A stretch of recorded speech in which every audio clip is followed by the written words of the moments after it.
Satria misy miaraka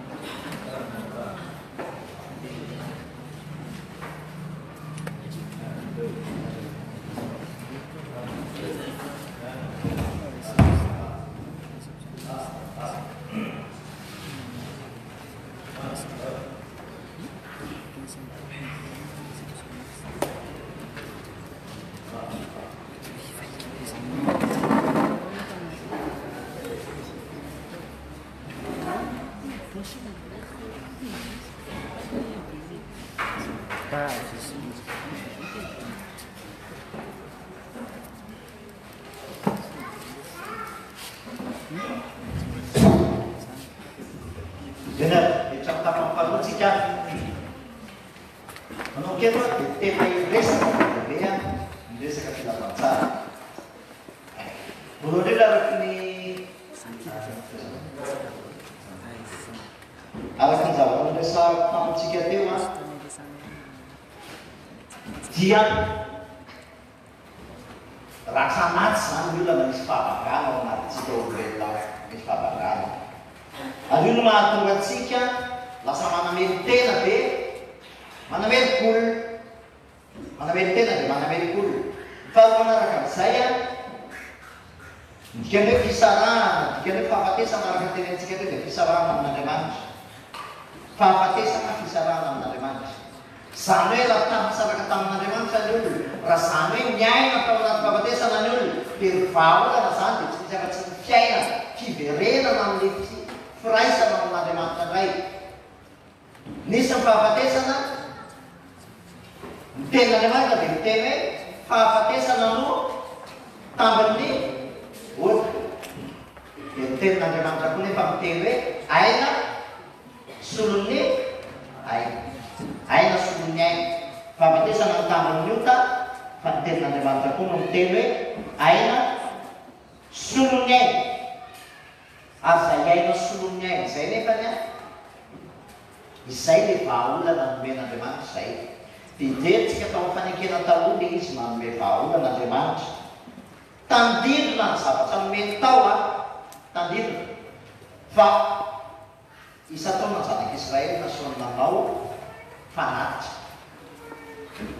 tandir nama sih nasional fanat sama Israel usnya orang sangat damai Genetik di video, oke? Ini banuta ditunggu si Oni, siapa tadi? Tunggu si Onlai, bisul, tunggu si Onlai bisul. Ini nama mereka bisul na, di banuta sana. Ah? Bisul na ben, minasong di banuta we. Nawa dia tu lista atau orang nak orang tu nawa nak dia kau orang reserva nama servis ketunggak di lain uno ceret di verifikan de udis apa ni verifikan de udis ah verifikan rasanya pulih semisi lip singkat singkat itu bisa kiwan. Verifikan itu lah sama pun semisal. Verifikan itu sama pun dan rasa pun semisi klip.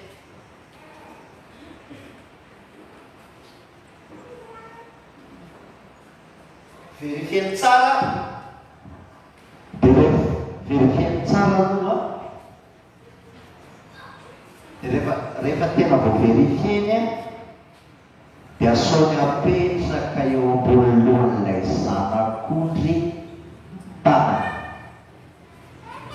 pamanina na soga pensa kayo bolon sana kundri tanah lebih uskat orang tenenyo saya kisi step ina yang beca anak tanah yo bolon lay sana kundri wafitra na sana kundri falta. Apesar luar sana khusus tanah nawa, ya apesar yang luar sana khusus. Jadi dia Tanareo iny misy maintimainty mifindrany. Dia rehefa avy eo fahadiovan'ilay zava-kondro maninona mifindrany amin'ilay olona, misy échange. Dia rehefa avy eo amin'izay moa ilay zava-kondro satria ny tenin'Andriamanitra hoe tsy misy famelan-kely ka raha tsy misy raha latsaka. Noho ny zava-kondro dia atao fanatin'izay a ho fampionona mba hampiazelana alefa ao anaty hafa. Alefa ao anaty hafa. Hita izay fitafiavanana amin'Andriamanitra ilay rangahy. Mivoaka eo izy lasa marina hovelany ely. Mandritry ny herintaona. Mandritry ny herintaona. Prezizeny tsara. Satria mila averina indray iny amin'ny herintaona. Fa maninona ny mandritry ny herintaona fotsiny voavelany ely. Maninona ny herintaona fotsiny tany fanekena taloha? Satria ny antony tsotra zanak'ondry herintaona. Zany hoe ny aina tao anatin'ilay zanak'ondry zany ohatry ny ahoana? Aina maritra ohatry ny ahoana? Herintaona. Zany hoe aina mandrakotra ny helokon'ilay olona mandritra ny herintaona. Dia mandritra ny herintaona dia lasana izy dia mitady zanaka manao izay ataony any izy dia afaka herintaona indray dia eo izy mitondra zanak'ondry herintaona. Dia raha sika saratsaina tara-tamin'izany amin'izany mila mampilay any zany tany fanekena taloha satria tsy maintsy mitondra zanak'ondry ianao indray mandeha izy atao fanampy. Zay ny tany amin'ny fanekena taloha. Fa tonga kosa Jesosy Kristy dia ozy izy ny tenin'Andriamanitra, ozy izy joana raha vonaina Jesosy Kristy hoe ino ny zanak'ondrin'Andriamanitra izay manaisitra ny fahotany izao tontolo izao. Manaisitra.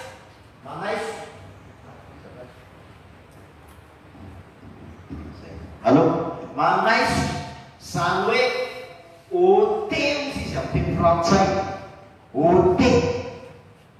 Manolotra hatramin'ny fakany zany, manolotra hatramin'ny fakany. Zay ny dikan'ilay teny. Io ny zanak'Andriamanitra izay manaisitra ny fahotany izao fotsiny.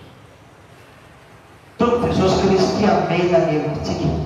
Zay no tena natongavany voalohany. Amena ny helokontsika. Inona zavatra nitranga teo?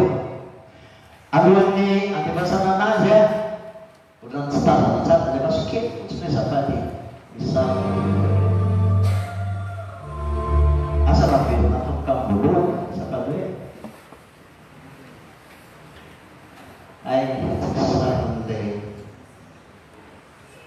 ity Korinty ity a ny anaran'izy io dia tendrombohitry Calvary. Dia misy José ny azo koa antsoina hoe Ikarando. Ikarando izay ny anaran'izy io. Ikarando. Fa maninona no eo ambony Ikarando nataony azo fijaliana Jesosy? Inona ny antony? Satria misy heviny ara-panahy izy io natao teo ambony Ikarando ny azo fijaliana Jesosy. Inona ny antony? Misy hevitra ara-panahy dia tsotra. Mila misafiky eo an-tampolohanao io asa famonjeny Jesosy io mba ho sainao isanandro. Io no fototra, io zavatra rehetra. Anazavatsika resaka veronio amin'izay anao satria io no tena manasitrana. Ny asa famonjeny Jesosy Kristy irery manasitrana. Itsika iza tsy malala hoe tokony tena fijaliana Jesosy. Misy tsy malala zany hoe alala daholo. Fa ny fanontaniana tena mipetraka dia zao mitondra iny eo amin'ny fiainanao ary manova iny eo amin'ny fiainanao ny asa famonjeny Jesosy Kristy ka nanomboana azy eo anazy fijaliana. Manova zavatra eo amin'ny fiainanao ve zay? Fa raha mbola tsy manova zavatra eo amin'ny fiainanao zay, mbola tsy kristiana ianao zany. Mbola tsy kristiana ianao teny lavitsika fa zany tsy mety tsara velantsika. Rehefa tsy nanova famonjeny Jesosy Kristy dia mbola mivelatra ianao. Fa androany kosa raha tena hainao tsara ny zavatra ty raisinao dia zavatra mikaio eo amin'ny fiainanao, zavatra mikaio eo amin'ny fiainanao. Matoa tao an'Andriamanitra toroikanao dia misy fiovana famonjana saina mila miova eo amintsika olombelona izay mandray eto azy famonjeny Jesosy Kristy. Fiovanam-po izay tarika fiovana amin'ny fanavozana ny saina, misy zavatra mila miova amin'ny fanavozana ny saina. Tahoaka nanomboka teo amin'ny hazo fijaliana nisy anankitelo teo amin'ny hazo fijaliana, nisy anankitelo teo amin'ny hazo fijaliana dia jiolahy teo kavian'i Jesosy Kristy sy dia jiolahy teo kavanan'i Jesosy Kristy. Izay tamin'ity tsika olombelona rehetra. Ny anankiray teo kavia miteny hoe raha Andriamanitra ianao, vonjeo ny tenanao dia vonjeo koa zay. Inona dikan'izany? Io kaiky amin'i Jesosy. Maka fanan'Andriamanitra hoe raha ten'Andriamanitra ianao midina eo dia rehefa midina eo anao dia mba ampidina eo tokoa izay. Dia sûr et certain fa rehefa midina eo izy tsisy nenena mino amin'ny fiainany fa ny fiainany teo ihany no fiainana mampivoatra an'Andriamanitra, fiainany jiolahy sy ny rehetrarehetra. Eo kaiky amin'i Jesosy Kristy, eo kaiky raha tsy voavintsy. Fa ny jiolahy anankiray kosa zao ny zavatra nyteneniko hoe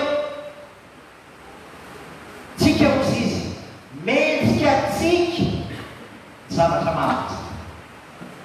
Fa io lehilahy kosa izy tsisy manenana anankiray dia miteny hoe tsarovy a rehefa tonga any amin'iny tsy namaika azy tsy midina teo voalohany hoe toe-po mantsy amin'ny zavatra tiako resahana eto, toe-po. Le anankiray namaika anazy dia hoe raha Andriamanitra ianao dia vonjeo aho mamonjy.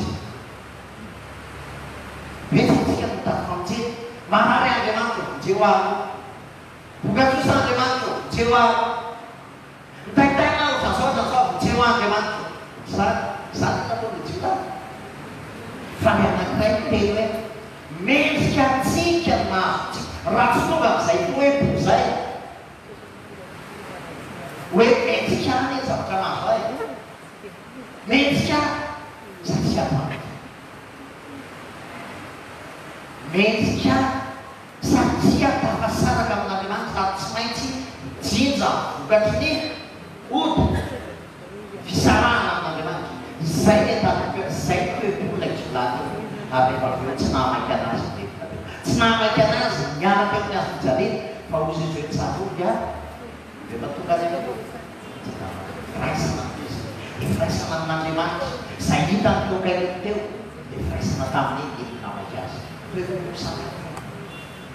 Ary vitsy ny olona tonga toe-po hoe tsy manameny tena, tsy manameny lohatena zany. Satria ny probleman'ny olona rehefa zay dia vao mainka izy manameny tena. Fa mahatsiaro resy aho. Fa na resy ary aho misy mandresy ho avy misy asa-pamonjeny eo mamonjy ahy. Zay toe-po zay. Zay izy mbola teo amin'ny fijaliana representé atsika.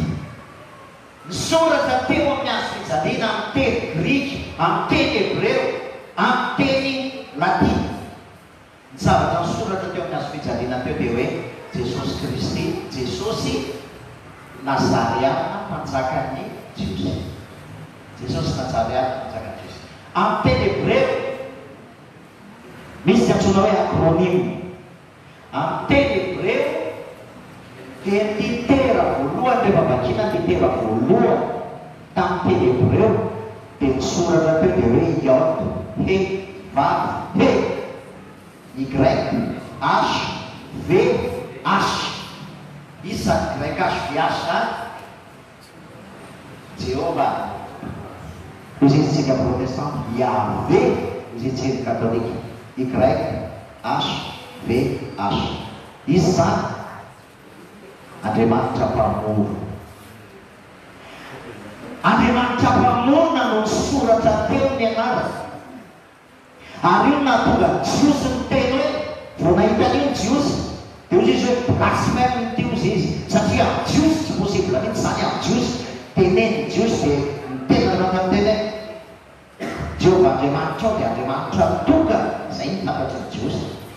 Jiosy tsy mahalala varavara ny tena amin'ny Jiosy ny Andriamanitra ray ty zava-tsy Andriamanitra tonga igraiky fogaviasy soratra teo ambony loha Jesosy Kristy. Dia ozy izy ny Jiosy hoe esoreo io dia ao sisy filako izay voasoratra dia esoreo olobe tsy epoliso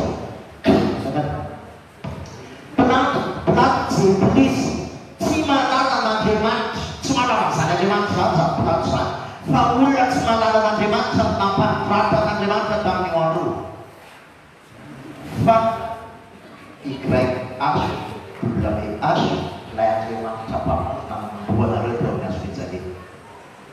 Ilay Andriamanitra mpamorona tonga olombelo mba hamonjy asy anao nidina mba hamonjy asy anao. Ary ino nomboantsika teo amin'ny azo fijaliana tsy nomboan'ny Jiosy any sao dia mianam-pamantsitsika hoe ny Jiosy ny manao an'iny no ny fampitanao no natonga azy teo. Ary Andriamanitra mpamorona no nomboana teo amin'ny azo fijaliana.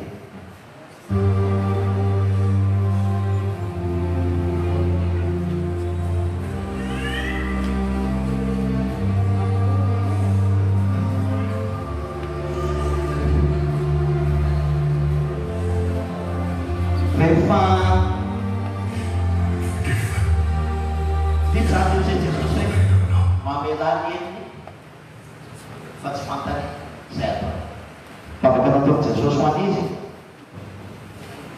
izy ny teneniny teo hoe mamela ny eniny fa tsy fantany izay atao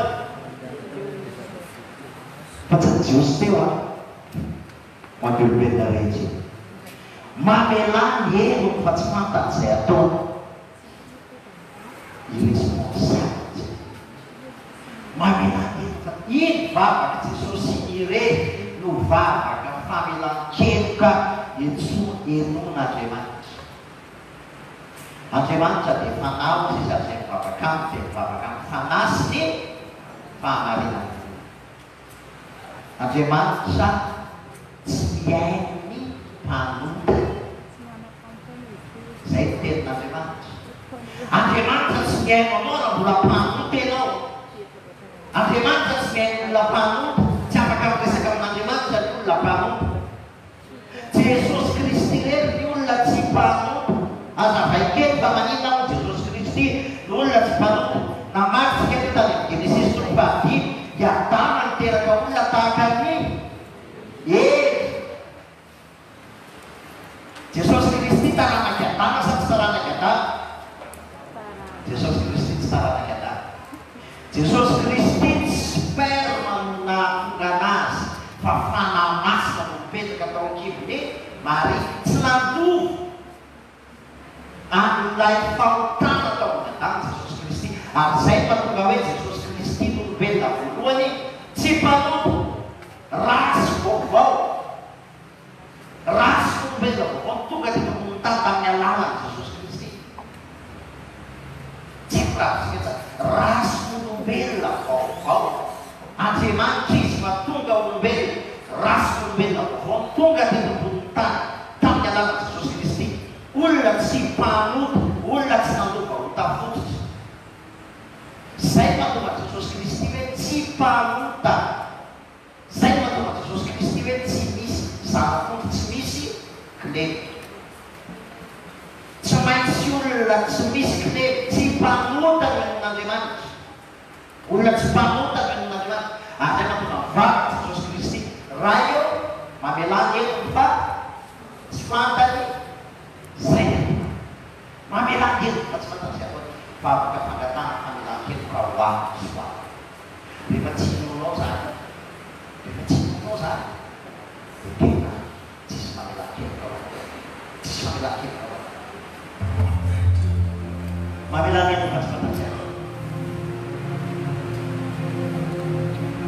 Tamin'io andro amin'izay a, mamaky tsika ny siswa bentena namunkan ni mais nang sisi lancar sisi tak senata namun kata juga payenna kata juga pasti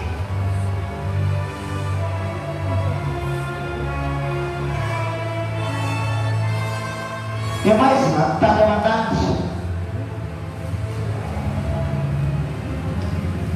yang tanda mandan Pananindan ni mais nang tanda mandan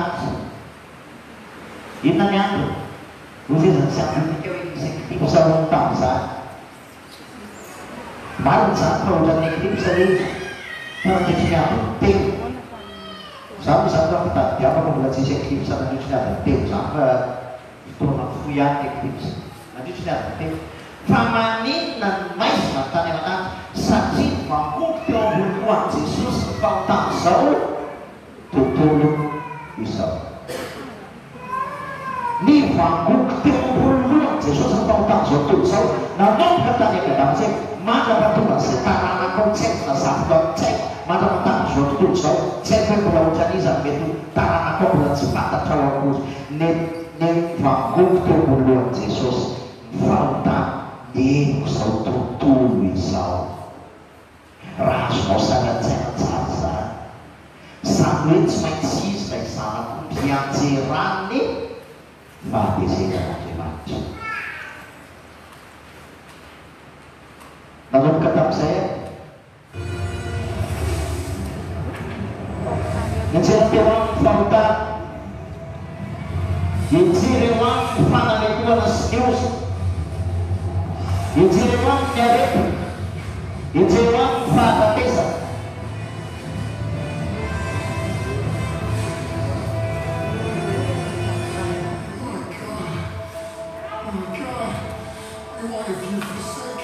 Mungkin sesuatu Andre Pancho Andre Pancho Nauna te Marfuyaena Iwire Rantuera Nonat Baibul Teo Nyasri Jadi Kapten na Jesus ya Andre Pancho Falifram Yansuis Resa kam Amma de Nantarais Te usi sue Rai Nah apakah nabi nak tewe Rai nai Sadanat Famanin nanu Tapi futuri Te Andre Pancho Tapi futuri kata terra lai Jesus cipa uta Allah baca cipa uta jadi te ane bermakna besok tenyane pasai sanadalang uta kita tu nanti macam tugawut baru tuga famali na nawang kusik tugawut Jesus Kristus bayi cirang yang mati cirang nanti macam ini sama sama cirang tam dewi Resa-resa na pinubos Carmela Tanyang lady pang na Tiyo pinubos Carmela Tanyang lady pang na Rimang tanyang sampang na Pati ni diwe tau sika Nawantara Tesya Lasa kasi Ba Gagagang nasa kanya Kapanita Pinang rimang Lasa pang na Palay kasatla Nyekuwa ka nanti Tena na nawang kiri-kiri Jisa nalasa dengan drama ini, yang sih, yang apa? So dia pulang matulis, so dia pulang asal tete, so dia pulang soris, jadi sistem nasional itu sih ujian atau sokongan, saya sih tidak cuma saya tak tahu rumus Karmel, mau Karmel, nah lainnya ini faham befu, nanti untuk sama Israel, nanti untuk yang musuh befu, nah lain faham befu.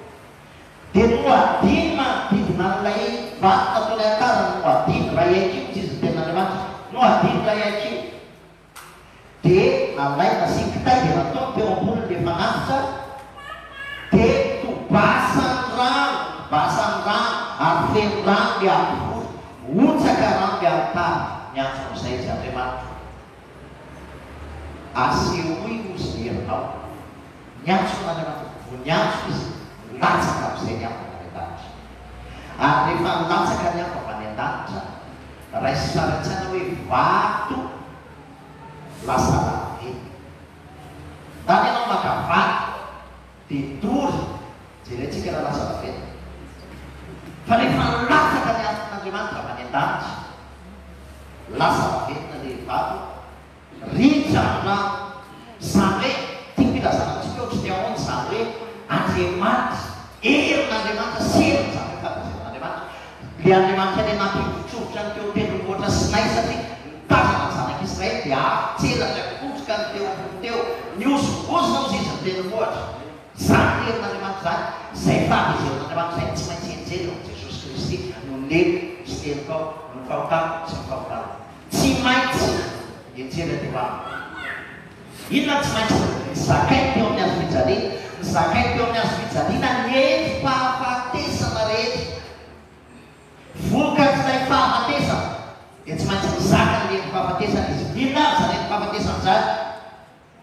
mitebiteby ny olana ny fahakiviana sy ny rehetrarehetra ny satromana tsiny Jesosy Kristy inona dika zany izy no mitondra zay zavatra fa mampiasa sainanao rehetra na inona zavatra mampiasa lohanao inona zavatra mampiasa ny sainao androany Jesosy Kristy efa victime voalohany ary netiny teo amin'ny azo fijaliana nisakoka tsiny izy teo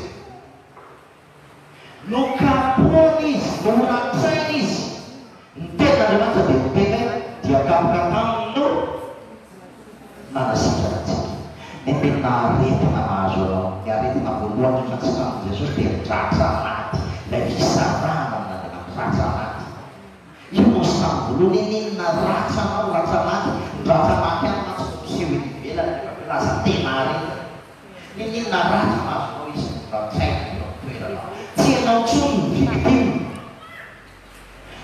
teo amin'ny azo fijaliana talohany nampivavany teo ana norovaina izy no kapohana izy no ratsaina izy no enjehana izy inona namentreritra ianao fa latsaina ianao misy olona mandatsy anao misy olona manenjika anao misy olona manao zao anao misy olona manao zao anao Jesosy nefa nitondra n'izany teo amin'ny toeranao tsy ianao tsony rehefa tsy hoentinao eo aminy io dia mazava ho azy fa tsy maintsy ho zakainao fa izy rehefa nitondra n'izany ny aloha teo amin'ny toeranao izy rehefa nitondra n'izany teo amin'ny toeranao netiny Jesosy teo amin'ny azo fijaliana zany rehetrarehetra zany nety fahafatesana rehetra netiny teo amin'ny azo fijaliana daholo telopolo dia tena nampahantsaina izy izy mba hampanankarena tsika netiny Jesosy daholo zany zavatra rehetrarehetra zany mba tsy ianao tsony victime ny fahafatesana fa izy tondra ny ento fahafatesana teo amin'ny azo fijaliana mba hiainanao le fiainana be lehibe ho any zay le tena raha tsy azosika tsara tsy manaova ny niny ao fiainantsika fa miditra dia ka lasa isakapakitsika dia anao fety atsiarany tsakanan Jesosy tamin'ady fa nefa tsy mitondra fiainana ao fiainantsika mitsy tsy mitondra nininy eo amin'ny fiainantsika le izy enjely eo Jesosy zay rehetrarehetra zay mahatonga anazy tapasaraka tamin'Andriamanitra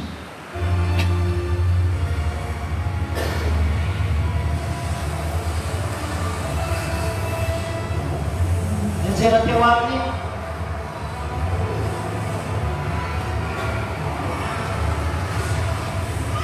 enjela teo aminy teo amin'ny fijaliana zay eky fahafatesana rehetra zay ozo fahotana voozona zay miankina amin'ny azo izy izy ny tenin'Andriamanitra ny enjela teo aminy ozo ny arety fahotana fanameloana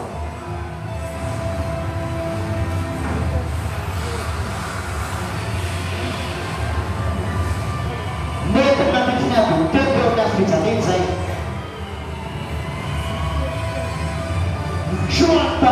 mitsoatao tenan'izay mitsoatao tenan'izay ary rehefa vety zay dia nika mahery Jesosy Kristy nika mahery izy hoe vita Jesosy Kristy rehefa mitondra ny herintsika fahotantsika miosina ny fanameloana ninona fanameloana mahazonao Jesosy Kristy nefa voerika teo toeranao izy ny victime zay le tena hoe mila io no ampanameloana saintsika Vitsy izay rehetrarehetra izay mety teo amin'ny fijaliana misoa daholo ny zavatra rehetrarehetra. Dia rehefa vitsy izay dia nika tamin'ny feo mahery izy hoe vita. Jesosy Kristy tsy niteny hoe vita, tsy izay nataony. Fa nika tamin'ny feo mahery izy vita. Izany hoe vita ny famonjena. Vita ny famonjena. Ary izao ny zavatra mahavariana sy mahagaga. Tsy nahafaty azy. Teny amin'izy hoe vita. Izay vao nanolotra ny aina. Tsy nahafaty azy ny anjela teo aminy nandritra ny avy ny telo, ny heloka, ny fahotana, ny nety fahafatesana rehetrarehetra. Tsy hoe miliary personne zany ny anjela teo aminy daholo. Ny fisarahana tamin'Andriamanitra. Fa tsy nahafaty azy. Satria saona toko fahafatesana fahafana hoe folo izao teny any. Manana fahefana nolotra ny aina koa, dia manana fahefana akazizay. Sama izay zany fahafana izay nomeny ndraiky. Manana fahefana nolotra ny aina koa. Tsisy mahaisitra ny aina hoaniko Jesosy. Izany hoe raha tena marina zany. Tsisy na iza na iza manana amin'ny Jesosy Kristy. Fa izy no tsy maintsy nanolotra ny aina. Raha ohatra hoe mihetintsika sy ny fahotantsika najera teo Jesosy Kristy, dia ino no nahafaty azy? Ina zavatra mitranga? Raha nazera teo aminy daholo ny entina sy ny fahotana zao tontolo izao, dia maty izy ny zavatra tany amin'ny fanekena taloha satria tamin'io ilay zava-koto tany amin'ny fanekena taloha. Tapahana olompeda vonoana mihitsy eto, izay vao natsipoka ao anaty afo. Satria tena barbarina ohatra hoe zava-koto velona ny tonga dia atsiponao ao anaty afo. Dia afo symbole ny fahatezeran'Andriamanitra. Jesosy Kristy tsy mba izany. Izy velona no nianjera teo aminy le afo fahatezeran'Andriamanitra ohatra tamin'ny Eli teo amin'ny Mont Carmel. Ino no nianjera teo aminy teo? Ka raha ino no nahafaty azy? Ina zavatra mitranga? Lasa tsy maintsy avelona so. Tsy vita ny soro. Tsy voavela ny elokao. Tsy voavela. Fa nanianjera taminy daholo manerika sy ny fahotana zao tontolo izao. Tamin'ity ndraiky torak'ity teo amin'ny hazo fijaliana, lehibe lavitra noho ny fahatezeran'Andriamanitra, ilay sorona teo amin'ny hazo fijaliana. Tamin'ity ndraiky torak'ity, lehibe lavitra noho ny erika sy ny fahotanao rehetra. Tsy haiko ninona zay zavatra eritreretinao fa erikao sy fahotanao, lehibe lavitra noho izany Jesosy Kristy, ilay sorona teo amin'ny hazo fijaliana. Lehibe lavitra noho izany. Ka tsy nahafaty azy ny erikantsika sy ny fahotantsika, tsy nahafaty azy ny fahatezeran'Andriamanitra, fa izy nanolotra ny aina. Satria vita izy, vita ny famonjena. Androana ty teny aminao. Raha tena inonao zany, dia voavelany elokao. Taloha, ankehitriny, avoavy. Aina ohatriny ahoana ny taon'i Jesosy Kristy? Aina ohatriny ahoana? Dia tany fanekena taloha zava-kondre fotoana. Fa ny aina taon'i Jesosy ohatriny ahoana? Éternel satria Andriamanitra izy. Izy ny tompon'ny aina. Izy ny source de vie. Ka raha ohatra ka ilay source de vie nanolotra ny aina teo amin'ny hazo fijaliana, ilay fototra ny aina nanolotra ny aina teo amin'ny hazo fijaliana. Maharitra ohatriny ahoana zany ny famonjena? Mandrakizay, voavelany elokao. Taloha, ankehitriny, avoavy. Ho amin'ireo réformation protestante, eo amin'ny fandraisana fanasana tompo dia misy ho an'izay atao, andiniko tsara. Roapolo taona lasa, dimy amby roapolo taona lasa koa ary any nolaisina tamin'izany mpandray. Namampilivaman'izay ho an'izay any, fa tsy haiko politika. Misy matadity ve nareo? Raha misy ireo réformé na protestante, rehefa horaisina mpandray fanasana tompo, ahoana ilay voady? Voavelany eloko. Tanareo fa hainareo izy. Fa iainareo sa tsy iainareo, izay ny fanontaniana. Tena voavelany koa ve ny elokareo tamin'ny fotoana tena nazonareo anka ve voavelany elokareo mandrakizay. Tena azonareo anka ve fa voarainareo famonjena. Za tsy hampanangatana, raha mampanangatana eto hoe iza mahazo anka fa voavonjy izy zao. Betsaka agata misy eto tsika ten'Andriamanitra letonety dia mety hoe voavonjy tsy miankina amin'izany famonjena. Ny famonjena dia miankina amin'ny asa famonjena Jesosy Kristy. Zay nanombotra anao niay voavela letonao taloha ankehitriny ahoa. Zay koa dia epaly famonjena ny olona voavonjy ny any afataro. Zaho tsy mahafataro olona hoe voavonjy izy. Manontany azy mahazo afaka be manao voavela letonao. Satria zay rehefa resaka Kristy koa. Zavatra roa miseho. Oui, mahazo afaka. Ok, aza vao amiko aho hoe azo vao amiko fa voavela letonao. Dia mibaby-pampitaniana matetika dia zao. Ka satria efa niezaka tsy manao ratsy. Marina satria diso tanteraka. Diso tanteraka. Satria tsy miankina aminao ny fameloan-keloko fa miankina amin'izy. Miankina amin'ny asa famonjena Jesosy Kristy. Tsy izay ataonao. Ianao tsy ho masina anao viana ao an-Andriamanitra. Ianao tsy ho marina anao viana ao an-Andriamanitra. Ny tenin'Andriamanitra dia miteny hoe fahamarinanareo dia tahaka ny lamba miosondrano izy eo anaty Andriamanitra. Zay diso amin'ray loha, diso amin'izy rehetra. Iza mantanteraka azy rehetra sao dia misy eto. Tsisy. Zay. Rehefa tsy tanteraka, na tanteraka ao izy rehetrarehetra, dia marina ianao anaty Andriamanitra. Na miantehatra amin'ilay tokana marina ianao, dia amarina ianao amin'izay fotoana. Amarina ny vahana Jesosy. Voavela letonao taloha ankehitriny ahoa. Jesosy Kristy isaky miana sitrany. Inona zavatra teneny? Voavela letonao. Voavela letonao. Zay zavatra teneny Jesosy isaky miana sitrany. Izy tsy miteny hoe aviaky tantsaoako daholo izy anenina neny. Anao anekdoty kely aminareo taloha zaho zany appel tamin'ny 2000 tamin'any zaho tamin'ny mpianatra. Dia rehefa mandray olona ao an-trano dia mampibebaka olona dia mampifonana tamin'ny tompony zany satria zavatra diso. Zany nataoko taloha. Ao amiko koa efa misy lista, efa misy taratasy papier velany. Le papier A4 reny zany dia efa amin'ny paquet. Dia rehefa tonga ao an-trano ilay olona dia miresaka eo dia okiarany mandraisa taratasy ao dia sorata daholo ny fahotana rehetrarehetra. Dia lasa ilay olona tokoa manoratra dia zay tsaronao dia sorata ao daholo. Dia rehefa vita zay dia manoratra izy dia dorana amin'ny anaran'i Jesosy. Zay fampianarana diso zany tena ifona amin'izany mampifona tamin'i Jesosy ary lasa zay kazana amin'izany rehefa mampifona zany tamin'i Jesosy. Satria diso zany ary mila miaika zany rehefa manao zavatra diso. Dia zao zavatra mitranga. Ny sasany fay anankifolo. Ny sasany fay anankiroa. Le fay anankifolo aloha zay izy aho efa mety honnête ilay olona. Fa possible ve fahotanao fay anankiroa ity? Ke tsara melatsia olombelona.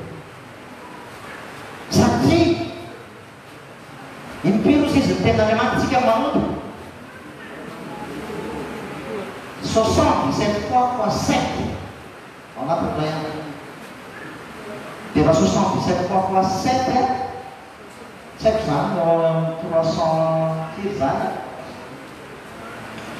Dia fois 365 jours dia raha roapolo taona ianao dia fois 20 ans. Tsy haiko hoe firy zany. Fa raha atao soratana ny fahotantsika na 500 page ara-tsy oly. Na 500 page ara-tsy oly. Dia zao ny tena olana dia promettre ianao rehefa aveo fa tsy hanao an'ireo tsony. Possible sa tsy possible? Tanareo ny tsara melatsy zavatra tsy ho vita mihitsy zany. Satria manoratra izy dia dorana. Dia matra ny conscience hoe ok Jesosy avity zany. Mandeha any amin'ny fiainany any izy. Dia dina mahay fa lasa miverina rehefa aveo. Dia ina zavatra tsara manao teny izy. Io tsy azo averina isaky mihetsy hoe lehilahy amoratra dia doraka. Dia lehilahy aloha tsy izay le resaka. Dia lasa tanareo mahadiso be ny fampianarana. Fa ny tenin'Andriamanitra dia tsy voavela eo kao. Taloha ankehitriny rehefa azonao zay manomboka manomboka iove anao processus mivadika io aza miany hoe parfait zay vao anatona an'Andriamanitra ianao tsy parfait nao vina vita aza miany hoe za iandry an'izao na iandry an'izao zay vao anatona an'Andriamanitra zay daholo ny ataony eo io aza miandry an'izany satria ianao tsy ho parfait ao anaty an'Andriamanitra koa izy Jesosy Kristy hoe voavelany elikao ary ianao hoe voavela eliko iny manatona amin'izay Jesosy manatona ozy iny Jesosy hoe na dia mena tahaka nitsaka azy ampahotanao ofotsika takiny ora-panahaka zany ozy izy na dia mangatsakataka tahaka nysika azy dia ofotsika takiny volonao fotsy voavelany elikao raha tsy inonao zay hoe raha tena inonao sy raisinao zay izy toangezabe ianao anatiny manao ke voavelany elikao zany ny atsona hoe fifanininy voavela eliko isan-kalahady manao mpivava foana sambatra ny io zay mavelany tsy misarina amin'ny fahotana sambatra ny olona zay tsy sainy Jehovah ka tsy misy fitaka ny fa iainanao hoe zany sa tsy iainanao hoe zany ary fotsy zany tsy misy asatsy amintsika asaponjeny Jesosy Kristy manomboka eo raha vao raisinao eo a fanehoan-keliko io manomboka misy sitrany ianao manomboka sitrany ianao satria manomboka amela eloka ny tenanao ianao dia manomboka tsy ho mpiavy aman'olona ntsony ianao fa lasa ho mpamela eloka olona nandray maimaimpona dia mizara maimaimpona raha isono le famelan-keloka itsika olombelona be tsara velantsika satria zao efa ianao hoe mamela ianao hoe manavelanao ve neny velabelona zahay manavelako neny mazatsy mety manadina tsy adina mamela ho misy fa tsy manadina zaka mosika ve zany matoa ianao tsy manadina tsy mamela ianao point barre satria raha Jesosy Kristy hoe manao an'izany hoe avelako nenakao fa telo-bola tsara oko le zavatra natao le tsara zay baotsika fa zay rehefa navelanzay tsika rehefa vovela eloka dia lasa mahay mamela eloka vita ho zy Jesosy Kristy teo amin'ny azo fijalena vovela eloka iaiko zany raiso zany inoy zany jerentsika tamin'ny rafanaty teo hoe anisany zavatra sarotra indrindra ny mandray dia mamaimpona zany famelan-keloko zany fa saika tsy ny olona rehetra no afaka iainan'io raha tsy olona toritory fo olona manaiky resy zay aloha zay vao afaka andray an'izany Jesosy any tena vovela lelo manaiky afa vovela lelo mafy manaiky an'izany a tsy moro zany satria ny sain'olombelona le zao dia tena vovela tokoa ve leloko dia inona ndray zany tokony ataoko zao inona ny takaniko zay dia ezaka manao an'izao na manao an'izao ho resantsika eo miarak'izay fa rehefa miteny Jesosy hoe vita rehefa miteny Jesosy hoe vita dia miala ny aizina dia mipotra amin'ny mazava tanareo le transfert tamin'le zanak'ondry sy le olona teo ohatran'ny nataon'Andriamanitra teo amin'ny azo fijalena soantao any miaizina zao tontolo zao velona ndray izy miteny hoe raiko verina izy miteny eo am-pelantananao ny ataotra mifanahy dia naveriny le fofinaina iny le fofinaina nataon'Andriamanitra tao amin'ny Adamo le hoe nasiany fofinaina naveriny tany amin'Andriamanitra tany amin'ny ray ilay fofinaina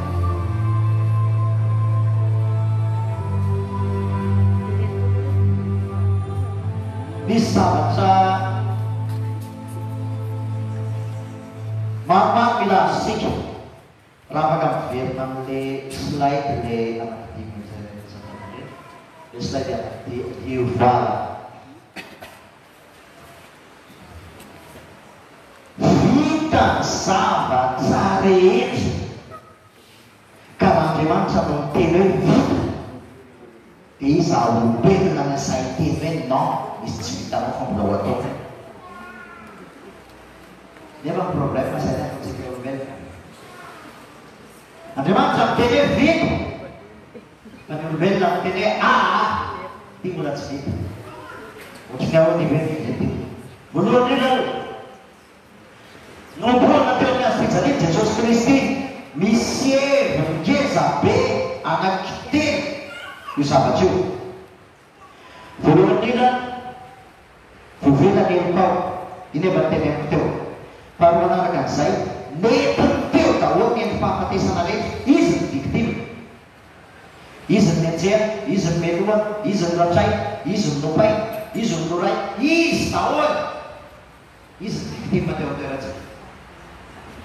Zay dikan'ilay hoe tanana anak'indreo. Izy ny victime. Raha mino an'izay zany ianao dia hozy Jesosy aman-kanesa ty amiko ianareo izay lasatazaka sy mandratatena za manome anareo findry eo aminy zay zavatra rehetra hoentinao loa spirituel finoana ary raha tena inotsika io etsana be puissance ale ako fahatemigeza indrindray arako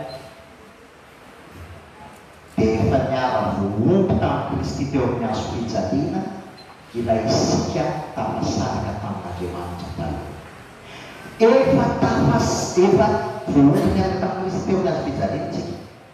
Tahaka ny andraisantsika hoe vovelany amintsika no mila inontsika hoe efa voomba mitovy ihany satria zavatra efa vidy zany.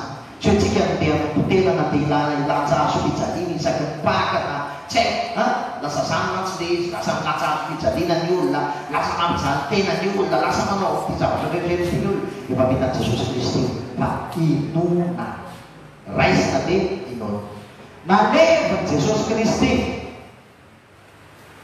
zany hoe nalevy niditra tao amin'ny fahafatesana izy ary rehefa niditra tao amin'ny fahafatesana izy dia nitsangana taminaty izy. Tsy azotsika tena mosansasaka nitsangana taminaty Jesosy Kristy fa resiny nenona fahafatesana. Taiza nefa inona nefa le tena olana fototra? Inona nefa le olana fototra? Inona dika fisalaman'Andriamanitra? Fahafatesana. Resan'i Jesosy Kristy ilay fahafatesana, zany hoe ilay fototra le mamety fahafatesana rehetra resiny ary mitsangana tamin'maty izy. Mitsangana tamin'maty Jesosy Kristy. Raha tsika saina tsara nyzazazany raha tena tokony izy eny tsy tokony misy eny fahafatesana tsy mitsangy eo fiainatsika satria efa resan'i Jesosy Kristy ilay fahafatesana. Fa ny problème tsy vanjintsika le izy dia tsika olombelona ihany manome voarany fahafatesana sy ny endriny rehetra rehetra. Itsika ny lasa manome voarany ny endry fahafatesana rehetra rehetra itsika olombelona. Zay mahatonga ny misoratra ity hoe responsabilité de notre âme. Responsabilité tsika tsy hoe tsika manao zavatra fa Kristy velona ao anatintsika mampiseho an'io fandresena io ohatrany ahoana zany tsangana tamin'aty Jesosy Kristy resany fahafatesana. Niakatra ho any an-danitra izy misy dika ngeza be matoy izy niakatra zao no teneny mahatsara anareo felako fa raha tsy hiala dia tsy ho avy aty aminareo ny mpananatra ao izy fanamasina. Inona zavatra nitranga tamin'izy vombe folona izy vombe folona le raika amby folo zany satria dazevatsika raika amby folona raha mamaky baibolintsika dia meny Jesosy fanamasina tsirairay nanatona zany izy dia miteny hoe raiso fanamasina dia mitsofony Jesosy rano tsirairay folany satria Jesosy limité ao anatin'ny toerana dia mitsofony rano tsirairay folany. Satu raha tsy niakatra tanindanga zany Jesosy dia tonga amin'ny fanamasina dia Jesosy zany lasa tsatsy teny zao dia nanome antsika ny fanamasina asa raha ozy hoe miakatra dia rehefa miakatra dia iverina indray ary tadio fa niverenan'i Jesosy inona ny endrika teo ambony lohany zalahy lela mitariana parole tamin'ny voalohany teny dia tonga nofo Jesosy Kristy zay fa niverina indray ilay fanamasina zay teny lela mitariana ary nilatsaka tao amin'ny zalahy apôstôly. Rehefa nilatsaka tao le izy dia nanomboka teo mpahitaka ny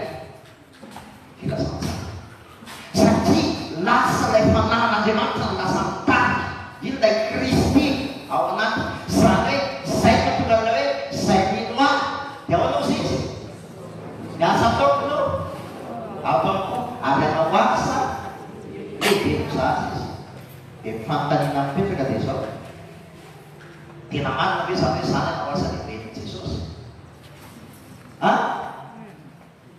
Jesosy Andriamanitra. Pianona zany anao asa lehibe no Andriamanitra.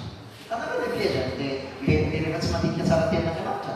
Fa tsy zany manao asa lehibe no Jesosy Kristy, fa Kristy velona tonaniko no manao asa lehibe mihoatra no izay vitany amin'ny alalany. Samy hafa be. Rehefa velona tonaniko Kristy dia manao asa mihoatra izay vitany. 2,000 taona lasa amin'ny alalany. 2,000 taona lasa Jesosy Kristy 100 kilometatra amin'ny vitany raha be indrindra. Zao Kristy velona tonaniko Antananarivo mipetraka tonga Ambatondrazaka. Anao asa lehibe mizaha izy. Kristy velona tonaniko manao asa, manony asany amin'ny alalany. Zay dia Kristy. Tsy zany manao ny asa, fa izany manao ny asa. Kristy manao ny asa amin'ny alalany. Velona Jesosy Kristy. Eto izay mila azontsika tsara. Maratra daholo tsika rehetrarehetra rehefa voatera olona tafatsaraka amin'Andriamanitra. Io asa pamonjeny Jesosy Kristy io no mamerina antsika lasa fitafihavanana amin'Andriamanitra indray tsika. Fitafihavanana amin'Andriamanitra ohatrany ao zany olona fitafihavanana amin'Andriamanitra. Mandray fitiavana, mandray ny famelan-kelika io. Raisy ny famelan-kelika io atolotra anao androany voafelareniko ao. Taloha ankehitriny androany. Fa rehefa voarainao izay dia rehefa aveo anao afaka mandray ny fitiavana io. Io Andriamanitra fitiavana io lasa mandray io anao. Lasa matsiaro anao hoe Jesosy tsy maintsy kodiavina fa tianao ao. Tsy maintsy fa tianao ao. Natolotra ao ny ainao. Voavelanao ny ainao. Velona atao anatiko ianao isany moa. Ivelao. Velona atao anatiko. Tsy maintsy anao fa efa velona atao anatiko ianao. Raha iso fitiavana Andriamanitra io. Resaky tsika resaka tokantrano, ny olona tsy manana ny fitiavan'Andriamanitra io tsy maintsy hanamely tena na hanamely tany any. Ary ny fitiavan'Andriamanitra io tokony centre kristiana na tongatrano na inona na inona. Resaka kely resaka fanambadiana zany anavady zany. Misy zavatra to tsy zaka, misy zavatra to tsy zaka, tsy maintsy isy zany foana velona. Fa saingy izao Jesosy Kristy centre. Jesosy Kristy eo voany tokantrano. Dikan'izany dia izao. Ninona zavatra trano dia Kristy ao anatiny. Dia ninona zavatra trano. Kristy ao anatiny mamela ela. Ohatr'izany koa izy. Kristy ao anatiny mamela ela. Dia rasa Kristy ny centre. Fa raha fampijery amin'ny san'olombelona tsy maintsy afo tokantrano. Tsy maintsy afo. Izay mahatonga hoe raha vao olona tsy manana Kristy, samy manana Kristy dia lasa avobe ny ao tokantrano. Lasa satria fa rehefa ohatra kosaka samy mandray fitiavana Kristy dia tena paradisany ao tokantrano satria raha tadidinareo dikany lehdena dia hoe ahoana? Fanatrehana-Andriamanitra dikany hoe edena. Misy paradisa ao tokantrano, misy fanatrehana-Andriamanitra ao tokantrano rehefa eo ny fitiavan'Andriamanitra sy eo ny famelan-kely Kristy. Inona ny responsabilité antsika? Voalohany indrindra mila fantatsika hoe izy tsika zanak'Andriamanitra. Ao amin'ny Kristy ny identité.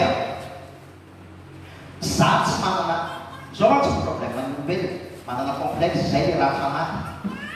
Rehefa manam-bola dia monsieur je suis monsieur vao zao ohatra manana 1 million dia je suis eo anatrehan'ny olona tsy manana fa tsy 1000 francs. Rehefa anatrehan'ny olona manana milliard dia ahoa? Latsaka tany. Ohatr'izay ny olombelona. Ohatr'izay tsika olombelona. Satria mietreka amin'izay ny tampo. Fa za na ololisa koa za tsy manana complexe. Tsy problème. Na iza resaka. Tsy manana complexe amin'izany. Tsy menatra amin'izany. Tsy miondrika amin'izany.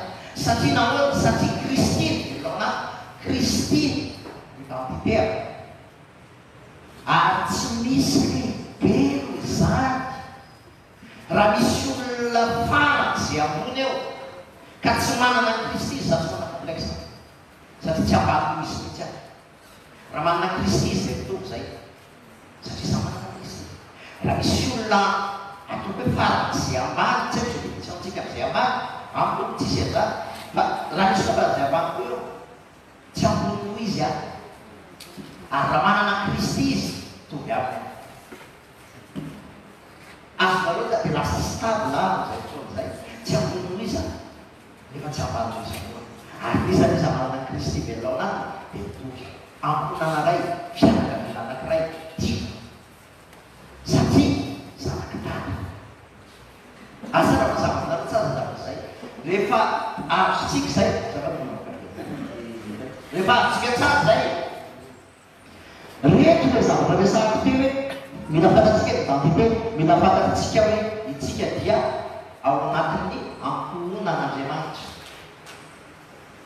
izay tany amin'ny fanan'Andriamanitra sy izy tenin'Andriamanitra ny antsoina hoe raha tsy manana fanan'Andriamanitra no tsy zanak'Andriamanitra izay dia resaka teo raha ohatra ka nateraka dana sy neny ianao izay ateraka ny nofo dia izay ateraka ny fanahy dia donc raha nateraka ny nofo ianao tsy zanak'Andriamanitra ateraka ny fanahy ianao izay ny zanak'Andriamanitra ahoana ny ahatonga anao ateraka ny fanahy iloa izay asa famonjena Kristy zanaka izay io ny fampopela rehefa io fefa niarina koa na kristianina anao ino fa nalefa kristianina tsangana tamaty izy resaka fahafatesana ary rehefa resaka fahafatesana niakatra izy dia nidina ary dia velona ao anatin'io ao anatiny ny olona manana Kristy velona ao anatiny tsy hoe zanak'Andriamanitra manompokeo ny olona zay vao kristiana manompokeo ny olona zay vao voavotsy fa tsy hoe rehefa miditra any am-piangonana izy dia manao asan'Andriamanitra kely ihany izy dia voavonjy tsitoa tena ifona fa tsy zanak'Andriamanitra ianao ary tsy voavonjy ianao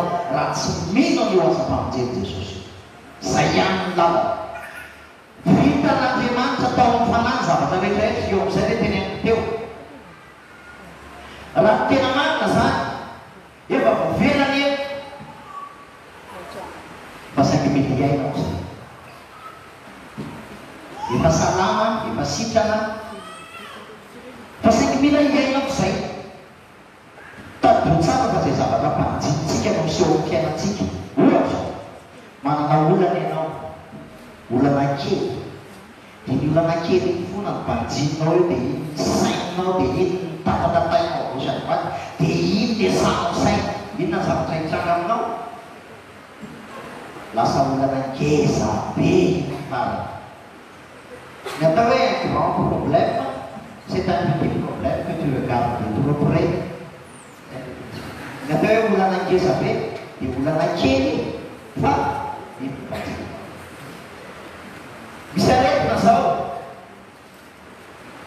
mbola tsy toky ataonao koa izy dia monao daholo dia jerenao daholo dia zavatra rehetra ety dia rehefa avy eo anao manahy zay satria zany antsoina hoe syndrome psychosomatique ny olona rehefa mijery rehefa iny zavatra aretina ohatra dia iny foana rehefa tena trano marary koa amin'izany dia iny foana saina zay le teny amponao teo mazapolamena koa zany resaka zany hoe zany fatao satria rehefa sainao io dia mitrany asonao izy mpanjito Jesosy Kristy aza mibantsina fahafatesana ino raha vetraka eo aminao fiainana sy ny fahafatesana diana ny fiainana dia vety io fiainana io mpanjino fa rehefa fahafatesana mpanjinonao dia inona mitranga eo amin'ny fiainanao fahafatesana mazava ho azy rehefa fahafatesana no ifantohanao dia iseho aminao fahafatesana dia fahafatesana teny mety fahafatesana toa fa ny farano zavatra tsy maintsy farano ny fahafatesana raha tsy maintsy farano zay dia ny ohatra zay teny hoe mila fivampanavozana saintsy aretina misy olona anankiroa marary mitovy ny aretina atao hoe tsy manina atao hoe samy cancer mitovy ny aretina ny anankiray nanao analizy dia nahafantatro izy izy dotere voa cancer ianao ny anankiray tsy manao analizy izy amin'ny makety dia nanao analizy makety fa manina dia nanao analizy makety satria miasa nasa azonareo tsara ny problème ny zavatra ifantohana rehefa ifantohanao io zavatra anankiray io dia ino no mahazonao dia izay ny tenenana hoe mpanjiny ny fiaina, io ny fiaina fahazavabanjina fahafatesana. Za foana za resaka aretina so tsy teneniko akory ny anarana, tsisy ilako zany tsisy ilako zany, tsy teneniko akory ny anarana. Ny olona nefa miasa saina am'le izy dia io ny asana saina ny atsonao ny izy hoavinao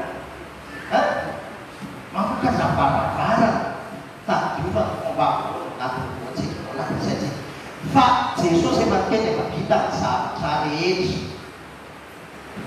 efa sitrana tapitsana iresaka kely resaka aretina idazakontsika ty resaka fibajinana io fantatsika olombelona io corps chimique izy io zany hoe calcium magnesium iom rehetrarehetra ty chimique dia misy fahavangana ao anatin'io dia rehefa misy fahavangana ao anatin'io miteraka aretina.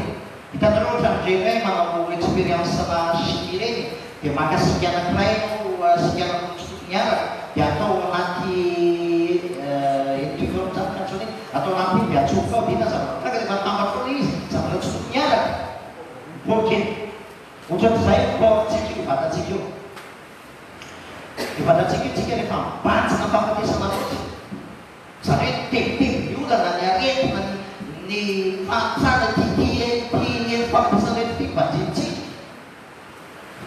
dia miteraka poisina ao anatin'ny vatantsika io cortisol miteraka poisina ny vatantsika ary manimba ny tovantsika rehetrarehetra tadioza.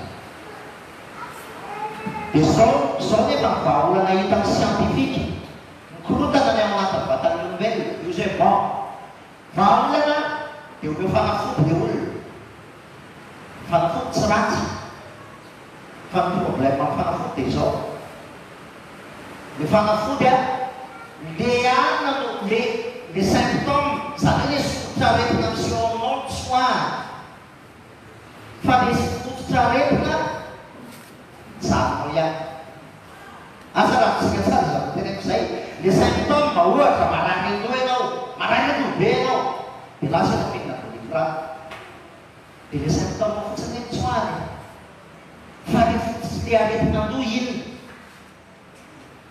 azo zareo mijanona le fotsy le aretina ando fantanao fa marany aloha dia lasa mihinana dolivrany dia le symptôme fotsiny tsoahany dia problème nefa mivelively tsy hoa zay tena nisany cancer satria cancer dia araka ny antenako anareo ny homosexualité ihany io manome commande diso any vatantsika amin'ny saintsika rehefa manome commande diso dia mamoka miteraka aretina ny aretina dia ratranany mivoaka velivela io ratranany teteny matsiaro tsy tiana matsiaro ahikiky ny olona makala olona banjina ty olana rehetrarehetra ty rehefa sany banjinao fahafatesana dia keny vatanao zay le endrika fahafatesana dia manome vahaolana koa ny zay vahaolan'ny dokotera ny industrie pharmaceutique le symptôme ny azo tsoahana zany symptôme fa le olona tsy sitrana le olona le fototraretina ao ihany dia misy ray ny solution anankiray ohatra hoe ny naturel zany rocambo malagasy zany tsy manendrika rocambo mihitsy rehefa tsisy fombafomba ao anatin'le izy tsy olana mihitsy io fa ny problème manio fotsiny elabe le izy elabe le izy elabe le fiain'le izy zany dia na misakafo ny olona na resaka sakafo faozazady zao nefa ny olana raha iso saratsaina diabetana dia tandremana zany sakafo hoe tsy mahazo mihina zao tsy mahazo mihina zao tsy mahazo mihina zao tsy mahazo mihina zao tsy mahazo mihina zao dia manoatra mitandrina folo dia mitandrina sakafo hoanina manao ohatran'izay satria vao mihinana kely fotsiny dia efa miasa ny saina tena ihina reso le fiainany amin'ny vatana zay le problème izy fa misy solution anankiray izay copien'ny médecine tamin'ny principe an'Andriamanitra misy antsoina effet placebo ohatrany ao ny effet placebo io omeny dokotera fanafody dia olona fa fanafody tsisy ninina zany ao anaty tsy fanafody le izy fa pile dia aboarina ny sain le olona aboarina ny sain le olona dia sitrana nefa le olona dia mazava ho azy na zao na zalahy tsy maintsy afaky na zalahy omeo faramaso ohatra raha mipedreo faramaso mo zavatra teny zay izy tsy manasitrana on ne guérissons pas aux izy c'est le patient qui s'auto-guérit zany hoe izy tsy manasitrana fa dia marary mo manasitrana ny tena ao Jesosy nefa tsotra ny vahaolana miteny kozy izy dia aina ho an'ny mahazo azy ary fahasalamana ho an'ny lofrety rehefa mandray teny Kristy ianao rehefa mbanjina ny asa mamonjeny Kristy ianao rehefa azonao fa vovelany aminao tanomanketriny aroany rehefa azonao fa velinao anatinao Kristy rehefa azonao fa tsy victime mantsony ianao fa Kristy ny victime teo amin'ny toeranao tsy anjaranao ny asa saina fa Kristy ny efanasina zavokatiny tsy anjaranao isan'iza manenjika an'izaniza manamena tsy problemanao zany satria Kristy nefa nomenoany teo amin'ny toeranao dia lasa mitsahatra dia rehefa mitsahatra dia tsy miasa saina tsy manamboatra saina fa matoky ny asa mamonjeny Kristy a dia ao anatin'ny vatako miteraka ny antsona hoe dopamine, oxytocine, sérotonine reo zavatra reo a créé te ao anaty fa matoka anao salama antikoro fantatry ny dokotera zany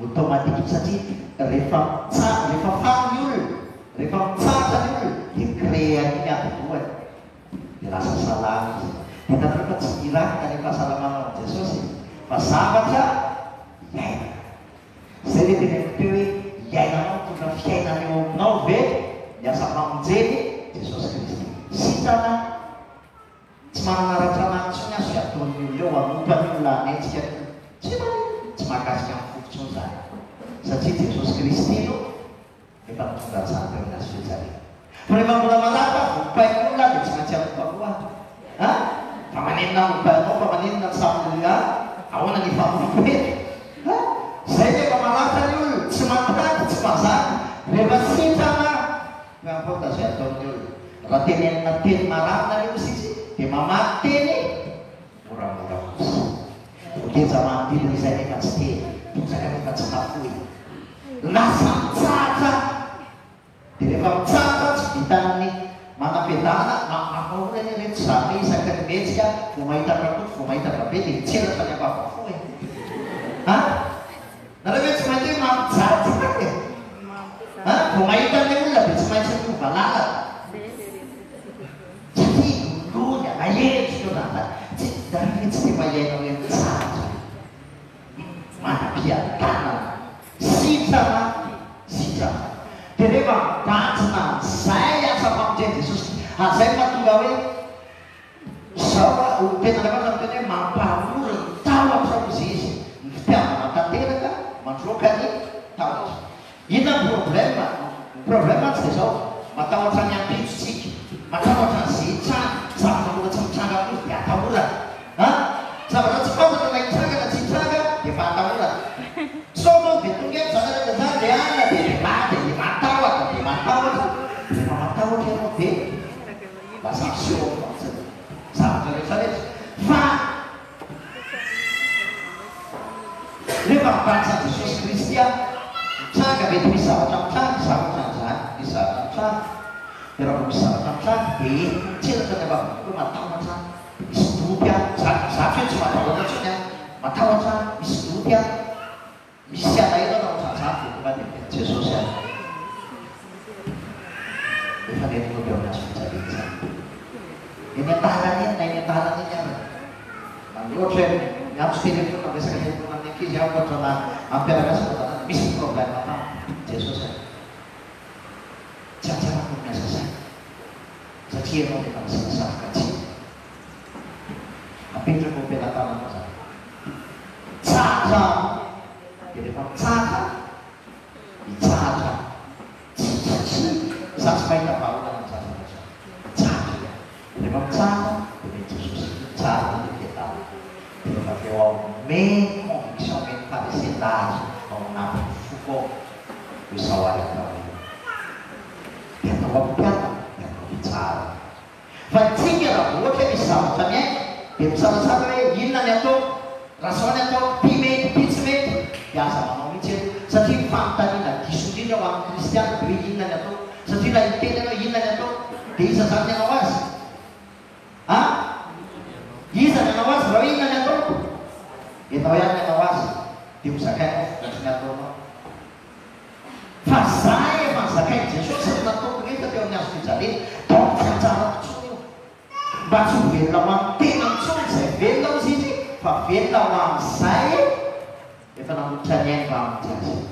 Tsy velona ho antsony any, fa velona ho an'ny kristiana, velona ho an'ny zay olona manana ny Kristy velona ho anaty, efa vita, dikana dia zao zanak'Andriamanitra, Adama teraka mpanota. Zay nateraka ny nofo dia nofo. Dia ozy izy Andriamanitra hoe verynareo, nefa tiako ianao. Very ianao, tapasaraka amiko ianao, ao anaty fahafatesana ianao, miainaiky fahafatesana ianao, nefa tiako ianao. Dia tonga olombelona Andriamanitra. Dikany hoe Jesosy dia Jehova no mpamonjy. Zay dikany hoe Jesosy raha tsy fantatritsika, Jehova no mpamonjy. Andriamanitra mpamonjy Jehova, Andriamanitra mpamonjy. Tonga olombelona izy, ary rehefa tonga olombelona izy dia nomboana teo amin'ny hazo fijaliana. Ilay olona tapasaraka tamin'Andriamanitra zay natonga anazy teny Andriamanitra nahoana ny mahafoy ahy ianao. Nalevina izy ary nitsangana tamin'ny izy rehetra fahafatesana. Sy mino izay rehetrarehetra mandray ny fanangananana lasa zanak'Andriamanitra. Ny anatao maisina ho ao amin'ny fahazavany mahagaga. Ny anatao maisina vanika mifindra ao amin'ny fahazavany mahagaga. Dikany zany dia zao ampisehoantsika hoe ohatrany ahoana amin'izay zany hoe olona manana ny Kristy velona ao anaty. Osehoantsika misy vidéo anankiray izay manambara mampiseho ohatrany ahoana nataon'i Jesosy. Samy Andriamanitra tonga teto amin'izao tontolo izao. Ohatrany ahoana ny natao. Ty zava-ty dia toroteny voalohany indrindra nataon'i Jesosy teo monde la béatitude. Matthieu 5, 6, 7. Matthieu 5, 6, 7. Toroteny Jesosy teo tany ivelany tanàna. Sambatra izy mandeha tanàna. Fa izy fanaovany tany. Sambatra Noa sy mangetaheta ny fahamarina. Fa izy no mikesana. Sambatra ny miantra fa izy no iantrana.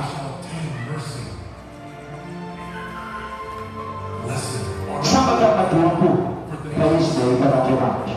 Io ny toroteny voalohany indrindra nataon'i Jesosy. Toroteny voalohany. Izy Jesosy hoe olona mahay manompo tompolony ray hotiany ray hoanana. Tao anatin'izay fotoan'izay nisy boka tanivelany tompo. Any fanekena taloha samy boky zany tsy mahazo miaraka amin'ny olona fa avoaka anivelany tompo satria maninona? Satria maloto. Avoaka anivelany tompo. Tsy mifampikasokasoka amin'izany mise en quarantaine. Mise en quarantaine. Avoaka anivelany tompo. Ohatran'izany mantsina zao rehefa maloto anao marary dia avoaka anivelany tompo. Mise en quarantaine. Oui. Na hoe toroteny Jesosy izy teo amin'ny loatra. Ozy Jesosy hoe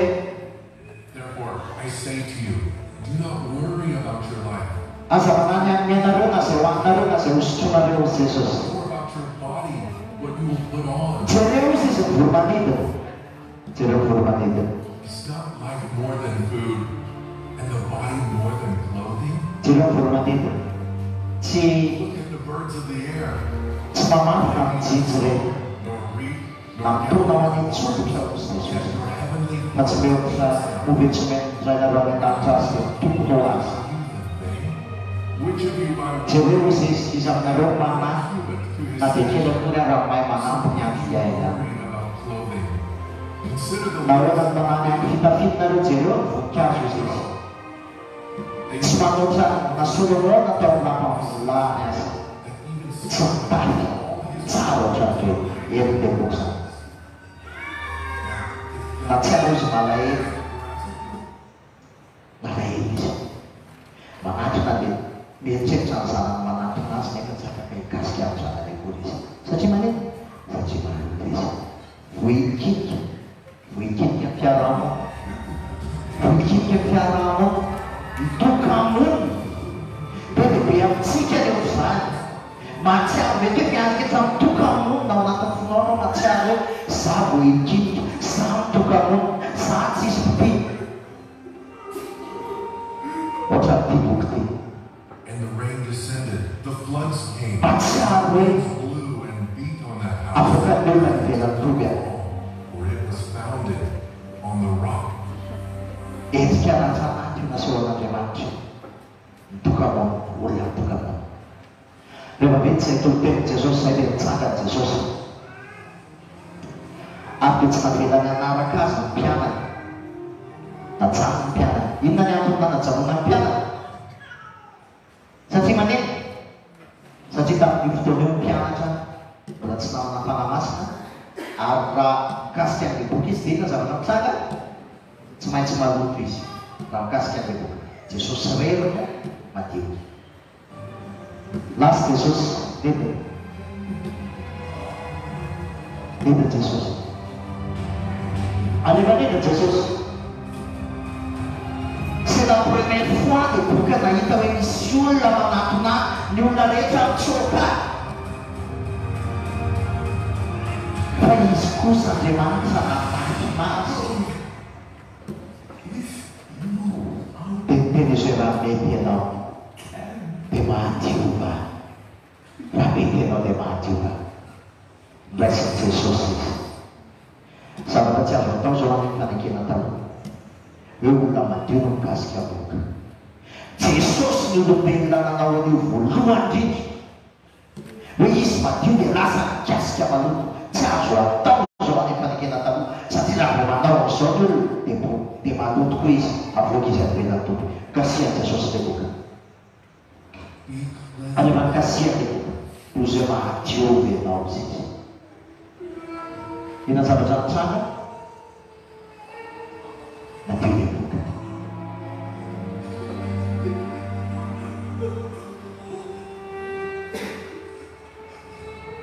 Nanti dia buka.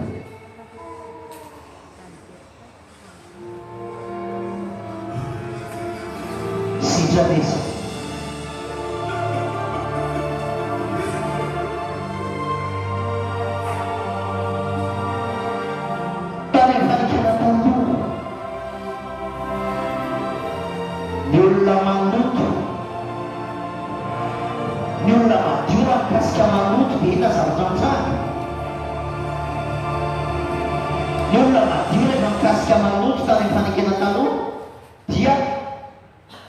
Lasa malut lain mati. Lasa malut dia mati. Waktu bagusan dia mati. Lepas mati unung kasih malut ini nasa macam cara. Lasa mati lain mati. Tadi fani kita tahu. Lepas mati pada bulan aja supaya sama fanjina. Saji malut. Sampai dia mau malut, bukan dia malut. Faktas ketia mata ini fani kita tahu lah bukan kasih kapatnya no malu apa kata dia tu bebas saat masuk kasih tu gak dia bukan anjir untuk terapat Jesus Kristus ini nanti uangnya tunggu rasa saya nggak salah saya tahu minta mari nak nanti untuk Jesus dia manasa tunggu ni Avulon sembra masuk, asal tidak sangat pasio, berfaham so sangat so. Senti sangat jauh, tahu sangat tahu nanti dalam jalan jalan, tahu sangat orang berpanikin, tahu.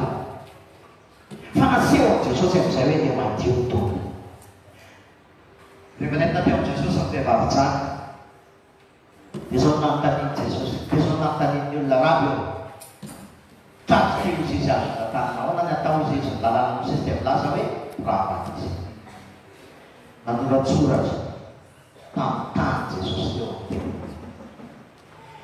Kemudian Yesus menurut surat tentang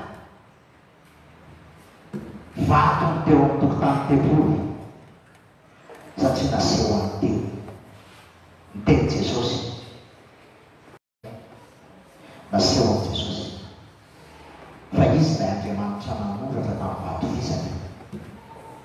Ka raha izy Andriamanitra ilay nanoratra tamin'ny vato fisaka ny teny hoe aza mitsangatsanga no teny hoe izay nanota taminareo avy alefaso izay no mitoraka voalohany. Nisy mitoraka sa tsisy mitoraka? Tsisy masaka. Tsisy masaka. Tonga ilay Andriamanitra fitiavana ilay nanoratra didy. Raha ohatra ka io ny ampiana dia ifampitoraka tsika mianakavy tsisy velona maray azy. Zay ny marina. Sa misy marina ety? Tsy misy maray azy. Manaseho an'Andriamanitra amin'izay hoe lalàna io didipitiavana. Didipitiavana io. Naseho an'Andriamanitra dia izy manomboka eto izay madio kasika manombo. Tena zavatra tsara. Madio kosana. Vehivavy nandeha rano be fotoana kasika tamin'i Jesosy. Inona zavatra tsara? Sika nadio. Lazarus maty. Lehilahy tao anatin'ny trano volona, dia zazalahy tao anatin'ny trano volona. Lay vehivavy, lay ankizy kely be fotoana tao Jairo. Dia tenen'i Jesosy hoe Talita koa. Kasia Jesosy. Inona zavatra tsara? Tsangana maty. Naseho an'i Jesosy hoe vadika amin'ny Jesosy. Tany fanekena taloha madio nareo miseho madio. Tantara mikasika mampitorekatsika azy. Dia maloto ianao. Tsy maintsy maloto ianao. Ary tsy afaka maharo teny ianao. Satria raha vao madio ianao, miseho madio, dia tsy maintsy aloto ianao zany. Kasika maloto. Dia dehors. Naseho an'Andriamanitra amin'izay hoe zaho manadio. Ary rehefa zaho manadio iza kasia. Dia maninona? Madio. Ary izay naseho an'i Jesosy. Io ny puissance Kristy velona ao anaty amin'izay olona izay manana Kristy velona ao anaty. Diovy Jesosy. Kristy madio ny ato anaty.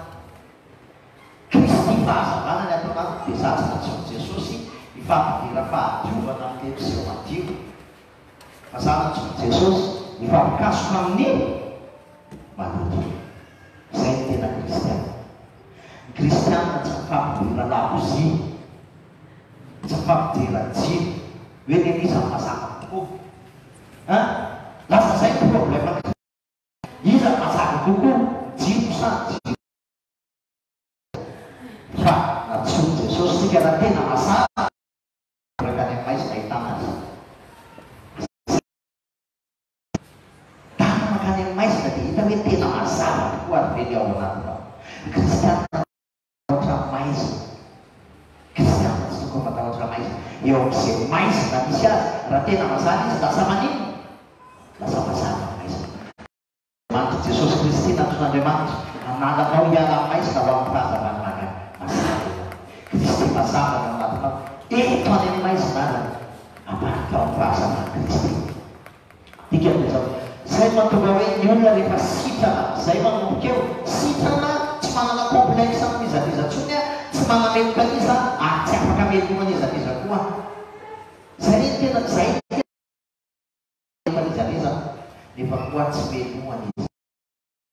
Meloka, Mosesy hoe zavatra rehetra. Nefa Jesosy tena misy fitsady. Iza nanameloka ny fidin'Andriamanitra ozy izy, Andriamanitra no manamary. Jesosy Kristy nefa maty. Ary mitsangana tamin'ny maty ary nifinao antsika. Dia position Kristy zao. Dika dia zao. Ny olona rehefa voavoatsy, rehefa voavela meloko ny olona, dia mila mino amin'ity tsika hoe za dia ao amin'i Jesosy Kristy. Dia voavela meloko dia voavonjy ary ny famonjena tompoko irreversible. Ny olona rehefa voavonjy dia voavonjy. Fa tsy hoe voavonjy izy aloha, dia raha pitsoray izy tsy voavonjy kely, dia raha makapitra izy voavonjy iray, dia raha makapireny izy lasa tsy voavonjy kely iray, dia miprebabrebaka kely izy dia voavonjy iray. Tsy izay ny fiainana kristiana. Ny fiainana kristiana dia voavonjy voavelany position zay, position ao amin'ny Kristy zay, voavonjy mandrakizay mantovy amin'ny fiainana mandrakizay. Fa saingy zao kosa, saingy zao rehefa tsy miova amin'ny fanavozana saina, dia eto amin'izao tontolo izao hiaina eto fahafatesana. Tsy hiaina ny fiainana be dia be tenen'i Jesosy. fa mety mbola iaina iny fahafatesana. Ny kristiana any Jaona toko fahadimy any zao ny teny any zay mino zanaka ao izy manana fiainana, zay tsy mino zanaka ao izy tsy manana fiainana fa fahatezen'Andriamanitra no mitoetra eo aminy. Zay mino zanaka ao izy dia faniary dia tsy hoe nohina intsony. Dia rehefa jerena le baiboly dia hoe tsy tsara ina intsony. Dika dia zao zaka ny amin'ny resaka famonjena tsy mandany fitsarana intsony any, satria ny fitsarana dia efa vita teo amin'ny azo fijaliana. Mazava tsara zay a, efa vita teo amin'ny azo fijaliana ny fitsarana momba ny famonjena, efa tsy miresaka nitsony Andriamanitra voafonjy. Zao kosa ny za dia tsaraina isan'andro amin'ny zavatra ataoko. Tsy verako ny famonjena, tsy mahavera ny famonjena ny zavatra ataoko. Fa zay zao za no mizaka mivoaka teto tany, za no mizaka mivoaka teto tany rehefa ohatraka taletonao. Asa ntsika tsara tsy mazava zay fa ny zavatra nakeza be mila azo tsara zay. Tsy vera ny famonjena za voavonjy foana, fa nefa mampalahelo zany kristianina hoe voavonjy nefa miainana fiainam-pahafatesana eto amin'izao fotoana zao. Satria be dia be misy kristianina tena voavonjy izy fa saingy fiainam-pahafatesana ny ainany, satria nahoana tsy effectivement le asa-pamonjeny Kristy, tsy mibantsina an'io asa-pamonjeny Kristy io izy fa ny zavatra zao tontolo zao mbanjeny. Dia faran'izay mahantra mety miainaaina fiainanao ny Kristy eny izy, mahatsiarana izy hoe efa voavelany eny efa zao, fa rehefa avy eo dia miaina ao anaty fiainam-pahafatesana foana izy. Tsaraina isan'andro tsika, isaky ny tarihan'ny fanahy dia tsisy fanameloana tsy ho azy ao amin'ny Kristy Jesosy. Isaky ny tariton'ny nofo dia miaina fanameloana ohatra atao fanekena tanoa mivoaka ny tombo izy. Dia rehefa madio izy rehefa avy eo dia miverina indray ao amin'ny tombo. Somary lamindalo zay zavatra ny sava zay ho an'izay efa tena ao Kristy tokony hatakatra an'izany fa rehefa ao Kristy possible mbola miala ao anaty fitsarana Kristy ary tena mivoaka ao foana, satria raha vao mijery tokony hita maso aho dia mivoaka ao anatin'ny fitsarana. Mijery ohatra hoe tsy saiksa midika hoe taritin'ny nofo dia taritin'ny zavatra hita maso. Taridio zay taritin'ny nofo tsy hoe matika didy fo, tsy zay dika fa ny taritin'ny nofo dia taritin'ny tontolo hita maso no mitarika anao dia manome commande anao dia lasa action anao, zany hoe sainao no mitarika anao amin'ny zavatra, ny filanao no mitarika anao amin'ny zavatra. Zay ny atao hoe taritinao. Ny taritin'ny fanahy kosa fitiavana Kristy no mitarika. Rehefa fitiavana Kristy no mitarika dia tsy misy fanameloana intsony ho an'izay ao amin'ny Kristy Jesosy, tsy misy fanameloana intsony. Rehefa fantatra tsara zay position am'izay, rehefa fantatra tsara zay position am'izay dia lasa manomboka eo tsy mpamontatso. Tsy mpamonta fa mbola mamonta. Alao prezizena tsara fa misy mantsy fampianarana aminazy hoe tsy mpamontatso misy sady tsy mamontatso diso tanteraka zany. Fa tsy mpamonta fa mbola mamonta. Fa saingy zao na mbola mamonta raha ny tsy mampiova ny identité intsony zany satria ny identité tsy mpamonta intsony. Mbola mety mamonta fa isaky ny mamonta, isaky ny taritany fa dia mitomboka eo amin'ny asa-pamonjeny Jesosy Kristy a Jesosy raisokiray. Ny famelan-kely zay efa vitana dia miverina ao anaty fitsarana. Tanareo lasa fiainana olona sitrana. Ny olona sitrana, ny olona voavonjy tsy mitady tsy mitady ny olona voavonjy, tsy hoe olona meloka mitady famelan-keloka fa olona efa voavela eloka miady amin'ny fahotana. Zavatra samihafa mihitsy. Tsy hoe isan'andro hoe hitady famelan-keloka fa za olona efa voavela eloka dia miady amin'ny fahotana. Ny olona zanak'Andriamanitra dia olona tsy mpamonta intsony fa mety mbola mamonta nefa koa manana hery ao anaty tsy anontana intsony. Hitanareo fa misy combat ao anatin'ilay izy isan'andro. Isaky mibantsina Kristy dia miaina fiainana be lehibe. Isaky mibantsina zavatra hafa ankoatra Kristy dia zavatra mpanijiko iny no miseho eo amin'ny fiainana. Zay zavatra tadioka zay zavatra mpanijinao foana no miseho eo amin'ny fiainanao. Zay zavatra mpanjinao tsy maintsy miseho eo amin'ny fiainanao. Amarana antsika azy a ny fiangonana sy ny tokantrano dia tokony fiangonana sy ny tokantrano dia tokony hopitaly fananganana ny marary fanasitranana ny marary fananganana problema dia zao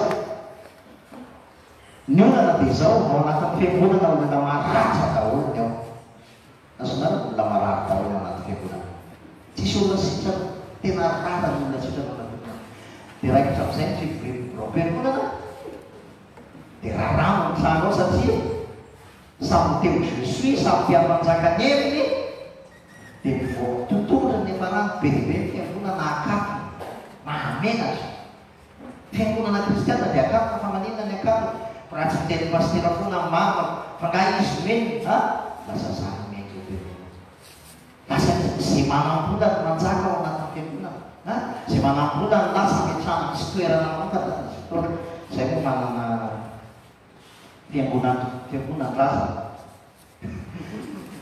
dia fetiny taranaka dia samy manao seza tambo tsara tambo dia samy asina anarany fanaona azy dia tanakarakazany tsy anarany isy fakarakata dia aona zany olona mahatra zay tsy afaka manao any mipetraka amin'ny tany dia zany sao izy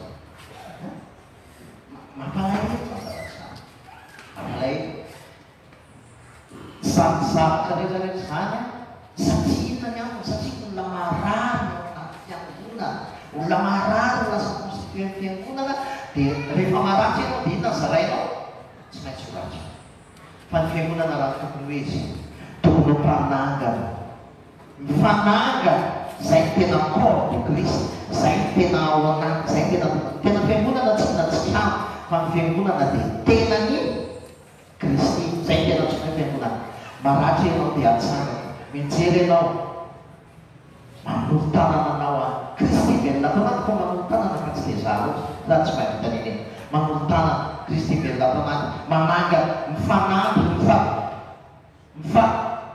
mifampiaro mifampibaby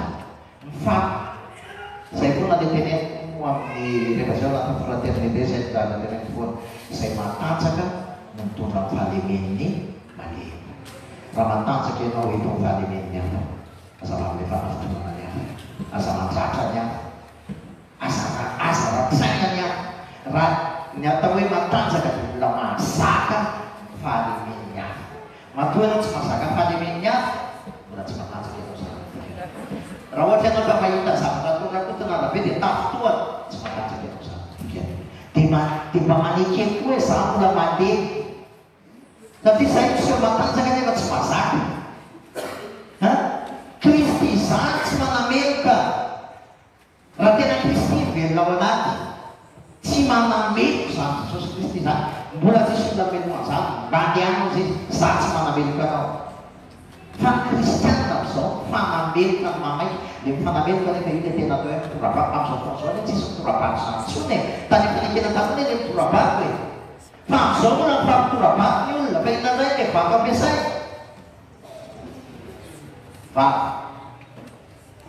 zany ve mba kristianina reny ve mba kristianina tsy izy mihitsy lasa le vavy mitorabako lasa fampitorabako dia ampiangonana fampitorabako ianao hoe mba zao ianao hoe olona zany ianao hoe adekona ianao hoe anna dia zany ve fisainanao zany ve ny ataonao lasa mifanameloka Jesosy Kristy raha velona ao anatinao Jesosy Kristy fitiava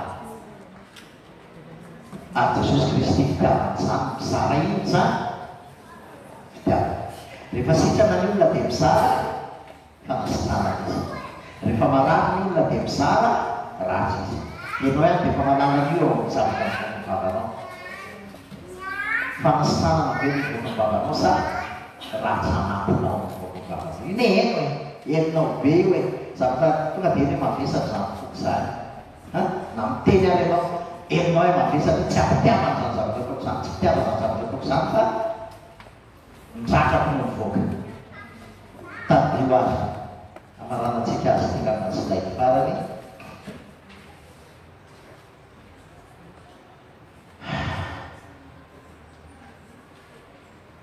miverontsika hoe tadidio fitiavan'Andriamanitra anao. Teo amin'ny azo fijaliana izy natolony ny aina. Natolony ny aina. Tianao Jesosy ary voavelany ianao. Tadidio zany. Voavelany ianao. Za tena isaky mieritreritra zany misy pression foana hoe voavelany eny. Dia miaina izay fifaliana izay voavelany eny. Fifaliana voavelany eny. Tsy zavatra tsara fandamina zany fifaliana voavelany. Voavela mandrakizay eny. Lasa komble amin'ny fitiavan'Andriamanitra. Dia sitrana. Komble amin'ny fitiavan'Andriamanitra. Dia sitrana. Dia manao focus amin'ny asa-pamonjena Kristy. Manao focus amin'ny asa-pamonjena Kristy. Amanao koa azy dia hivavaka tsika. Fa tena azonao izay zavatra rehetrarehetra izay. Za tsy ampanangatana. Za tsy ampitsanga. Ao anaty mivavaka mifanatrika amin'Andriamanitra. Ao anatin'izay fotoana izay teny ao amin'ny Romanina toko fahafolo angamba izay ny fahasivy sy ny fahafolo dia zao miteny ao hoe raha manaiky an Jesosy Kristy amin'ny vavanao ary menao fonao f'Andriamanitra efa nanangana azy tamin'ny maty dia hovonjena ianao. Dia tsy ho lapeo amin'ny azo fijaliana aza miteny hoe jeo any tsy haiko inona problème manao tsy haiko tsy fantatro inona ny aminy natokavana tena raha tsy fantatra za tsy malala Jesosy malala. Misy aminy ianao natonga tena.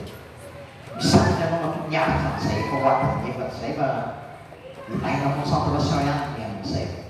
Fa matoa ianao nomeny Jesosy izay concentration izay. Matoa ianao mbola mipetraka eo. Androany tena te-hiresanao anatin'ny fonao Jesosy ao anatin'ny vavanao.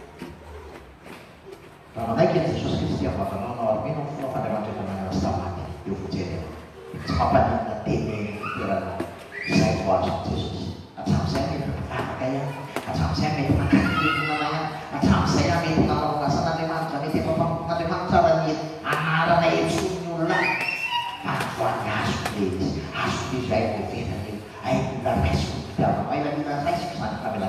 Raisiko zany. Inoko zany famelan-keliko zany. Inoko zany asa famonjena vitako zany. Inoko fefavelona tonako eo. Inoko fefavita zany rehetrarehetra. Inoko fa voavelany eo. Azo famonjena. Dia tena izy amin'izay voavelany eo. Azo famonjena. Raisiko zany Jesosy.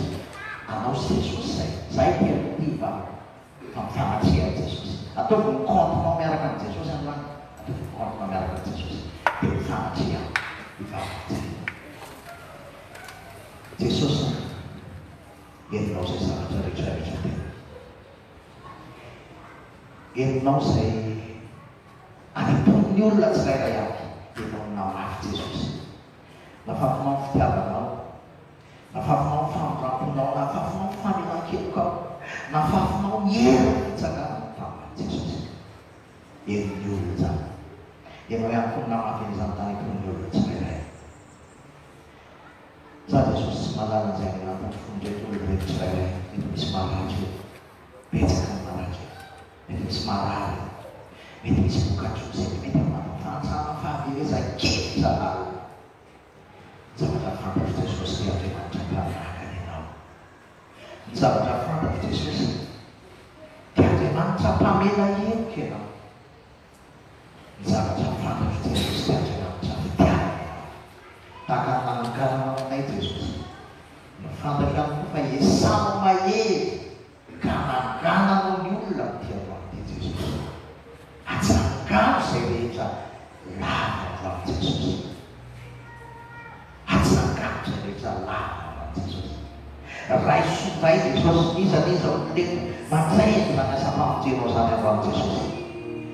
Dia zany Jesosy. Raha mitiavao aminy. Amokatra pejy vaovao fiainana ianao Jesosy.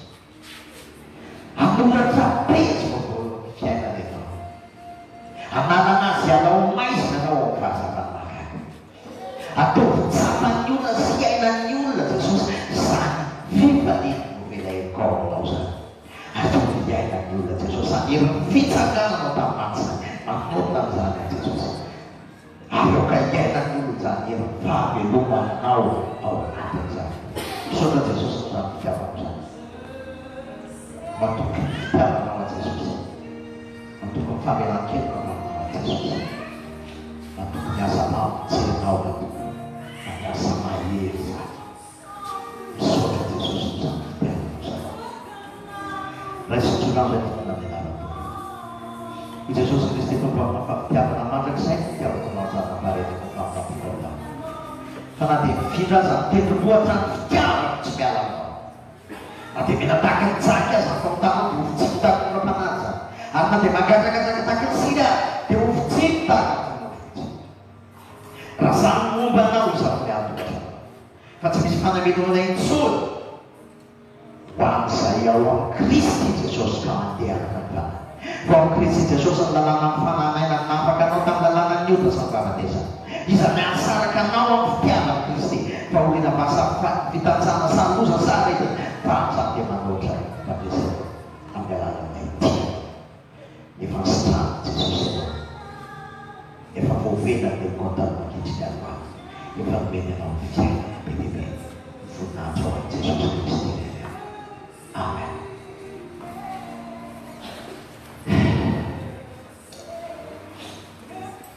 Kanina rin? Saan mo rin? Ano ka marami? Ha? Ano rin? Change si Sige, marami ka di akan kakati. Kanina rin? Sa PF, lasa yan, tunang mo